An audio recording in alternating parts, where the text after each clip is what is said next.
ভারতে টাকা কিভাবে তৈরি হয়? ১০ টাকা, ১০০ টাকা, ৫০০ টাকার নোটের পুরো গল্প। আপনি কি কখনো ভেবেছেন আপনার পকেটে থাকা ১০ টাকা, ১০০ টাকা বা ৫০০ টাকার নোট আসলে কোথায় তৈরি হয়?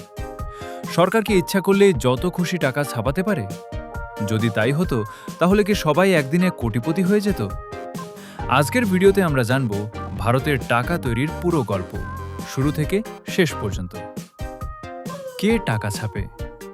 ভারতে কাগজের নোট ইস্যু করার দায়িত্ব মূলত reserve bank of India RBI এর। তবে ১ টাকার নোট ইস্যু করে ভারতের অর্থ মন্ত্রণালয়। দেশের অর্থনীতিতে কত নতুন নোটের প্রয়োজন, কত পুরনো নোট বদলাতে হবে, এসব হিসাব করে আরবিআই নতুন নোট ছাপানোর সিদ্ধান্ত নেয়। নোট কোথায় ছাপা হয়? ভারতের নোট ৪টি প্রধান প্রেসে ছাপা হয়। এগুলো হলো নাসিক, দেওয়াস, মাইসুরু এবং পশ্চিমবঙ্গের শালবনী। এই প্রেসগুলোতে অত্যন্ত কড়া নিরাপত্তার মধ্যে কোটি কোটি নোট তৈরি হয়। এখানে সাধারণ মানুষের প্রবেশের অনুমতি থাকে না। নোট কিভাবে তৈরি হয়? প্রথমে বিশেষ ধরনের কাগজ তৈরি করা হয়, যা সাধারণ কাগজের মতো নয়। এরপর নোটে নিরাপত্তার জন্য ওয়াটারমার্ক, সিকিউরিটি থ্রেড, বিশেষ কালি এবং মাইক্রো প্রিন্টিং ব্যবহার করা হয়। তারপর বিভিন্ন রঙের নোট ছাপা হয়।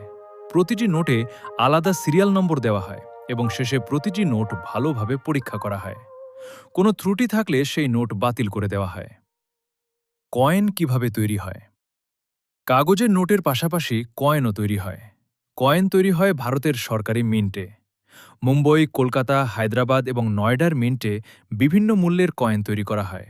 এরপর সেগুলো সারা দেশের ব্যাংকে পাঠানো হয়।